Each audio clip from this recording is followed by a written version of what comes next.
ప్రాణాపాయ స్థితిలో ఉన్న రవిని కాపాడిన బాలు, రోహిణి గురించి నిజం తెలుసుకుని చంప పగలగొట్టిన ప్రభావతి. అసలు ఇదంతా ఎలా జరగబోతుందనేది ఈ వీడియోలో తెలుసుకుందాం. వీడియో నచ్చితే తప్పకుండా లైక్ చేయండి. రవి అయితే ఇక బయటకైతే బయలుదేరుతూ ఉంటాడు. అప్పుడే శృతి, రవి నువ్వెక్కడికి వెళ్ళొద్దు అని అంటూ ఉంటుంది. ఏంటి, ఏమైంది శృతి, ఎందుకు రవిని బయటికి వెళ్ళొద్దంటున్నావు అని అడుగుతూ ఉంటుంది మీనా. ఏం లేదు మీనా, రాత్రి నాకు ఒక భయంకరమైన కల వచ్చింది. నేను అలాంటివి ఏమీ పట్టించుకోను గాని ఎందుకు ఆ కళ నాకు ఇంకా కళ్ళ ముందే ఉంది, భయమేస్తుంది అని అంటూ ఉంటే ఏం కల వచ్చింది అని అడుగుతూ ఉంటుంది శృతి. అప్పుడు ఇక అంటూ ఉంటాడు రవి పక్క నుండి, అదే వదిన, నేను రెస్టారెంట్ నుంచి వచ్చేటప్పుడు యాక్సిడెంట్ అయిందని ఏదేదో కలగనిందంట. రాత్రి ఉలిక్కుపడి పైకి లేచింది, అలాంటిదేమీ ఉండదని నేను చెప్పాను అని అంటూ ఉంటాడు రవి. అప్పుడు ఇక అది విన్న మీనా, చూడు శృతి, దేవుణ్ణి తలుచుకో, ఏమీ ఉండదు అని మీనా అయితే శృతికి ధైర్యం చెప్తుంది. తరువాత ఇక మనోజ్కి విల్లా విజయ్ అయితే దొరుకుతాడు. ఇక విల్లా విజయ్ ని పట్టుకొని ఈసారి మాత్రం వదలకుండా పోలీస్ స్టేషన్ కి తీసుకువెళ్ళిపోతాడు డైరెక్ట్ గా. మనోజ్, సార్ ఇతనే సార్ నా దగ్గర డబ్బులు కొట్టేసింది అని కూడా చెప్తాడు. ఇక దాంతో పోలీసులైతే విల్లా విజయ్ ని చితకబోతారు. సార్ సార్, నా దగ్గర అతని దగ్గర కొట్టేసిన డబ్బులు అంత డబ్బు లేదు, కానీ నా దగ్గర ఉన్నది 10 లక్షలే సార్, మిగతావన్నీ ఖర్చు అయిపోయాయి అని చెప్తూ ఉంటాడు. నన్ను కొట్టి చంపినా సరే నా దగ్గర నుంచి వాళ్ళ డబ్బులు మొత్తం తీసుకోలేరు, కావాల్సింటే ఆ 10 లక్షలే ఇస్తాను అని చెప్తూ ఉంటాడు. అప్పుడు ఇంకా ఇన్స్పెక్టర్ అయితే, సరే ఆ 10 లక్షలే తీసుకొచ్చి ఇవ్వు, నువ్వు కాదు నీ భార్యని తీసుకురమ్మను అని చెప్తూ ఉంటాడు ఇన్స్పెక్టర్. సార్ నా 30 లక్షలు సార్, 10 లక్షలు ఏంటి అని అంటూ ఉంటాయి. నీయి 10 లక్షలే వాడి దగ్గర ఉన్నాయి, తీసుకుంటే తీసుకో, లేకపోతే వాడిని వదిలేస్తాను, ఈ గోల నాకొద్దు అని అంటూ ఉంటాడు ఇన్స్పెక్టర్. నువ్వు ఆగు మనోజ్, సరే అవే ఇప్పించండి అని చెప్తూ ఉంటుంది రోహిణి. ఇక 10 లక్షలు అయితే చేతికి వస్తాయి.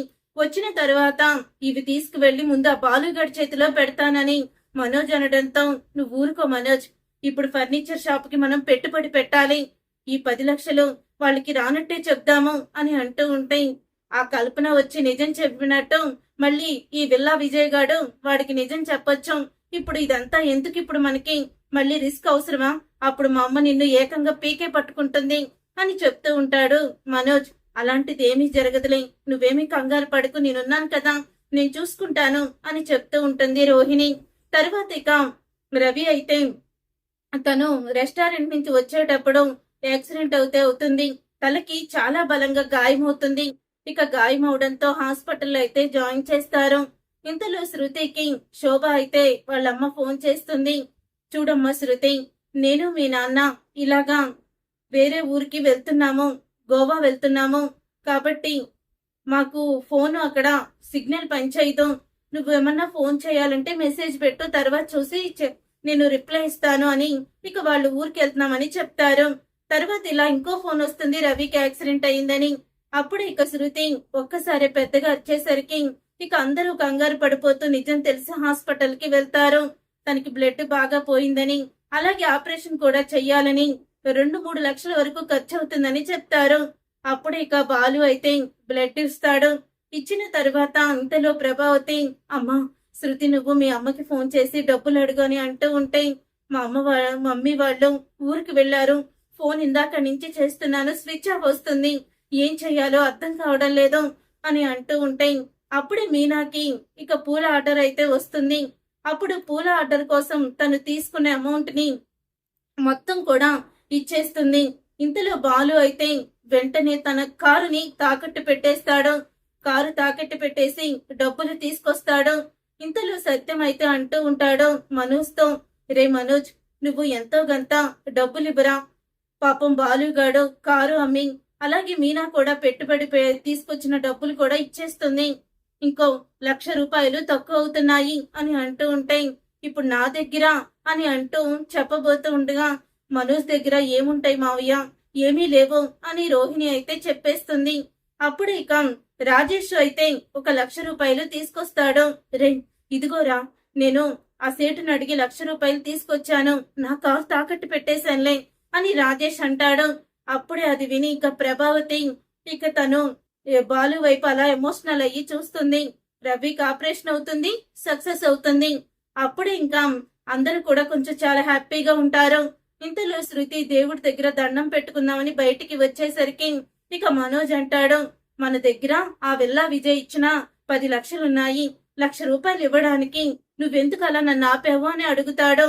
ఏంటి మనోజ్, నీకు అసలు బుద్ధుందా? అలా ఎలా ఇచ్చేస్తావు? నీకు ₹1,00,000 ఎక్కడి నుంచి వచ్చాయంటే అప్పుడు ఆ విల్లా విజయ్ ఇచ్చిన 10 లక్షల గురించి చెప్పాలి. నేను చెప్పాను కదా ఆ 10 లక్షలు మనకు అవసరమని. అయినా బాలు మీనా చూసుకుంటారు, వాళ్ళు తల తాకట్టు పెట్టైనా తీసుకొస్తారు అని చెప్తూ ఉంటుంది. అప్పుడు రోహిణి మాటలు విని శృతి కోపంతో రగిలిపోతూ, మా పెద్ద కోడలు కోటీశ్వరాలు అని వాళ్ళిద్దరిని నెత్తిన పెట్టుకుంటారు కదా, ఎప్పుడు బాలుని కన్న కొడుకులా కూడా చూడలేదు. బాలు లేకపోతే ఈ రోజు మీ లాస్ట్ కొడుకు చనిపోయేవాడు. కానీ బాలు డబ్బులు అన్ని కూడా తీసుకొచ్చాడు. మీ పెద్ద కొడుకు దగ్గర 10 లక్షలున్నాయి. ఆ విల్లా విజయ్ ఇచ్చింది. కానీ ₹1,00,000 కూడా రోహిణి ఇవ్వనివ్వలేదు. అది మీ పెద్ద కొడల క్యారెక్టర్.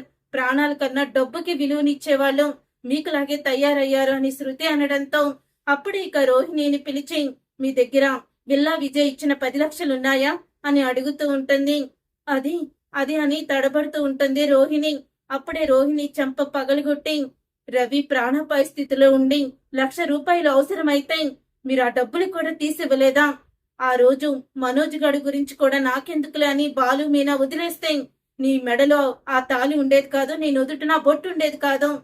నీలాంటి ఇది నాన్ని ఇన్ని రోజులు నెత్తిన పెట్టుకున్నాను చూడు, నాదే బుద్ధి తక్కువ అంటూ ఇక రోహిణిని చంప పగలగొడుతుంది ప్రభావతి. చూసారుగా ఫ్రెండ్స్, రాబోయే కథలో ఖచ్చితంగా ఇలాగే జరగబోతుంది. మరి ఇలాగే జరగాలని రోహిణి నిజ స్వరూపం ప్రభావతి తెలుసుకోవాలనుకునే వాళ్ళు తప్పకుండా వీడియోని లైక్ చేయండి. లైక్ చేయడం మాత్రం మర్చిపోకండి.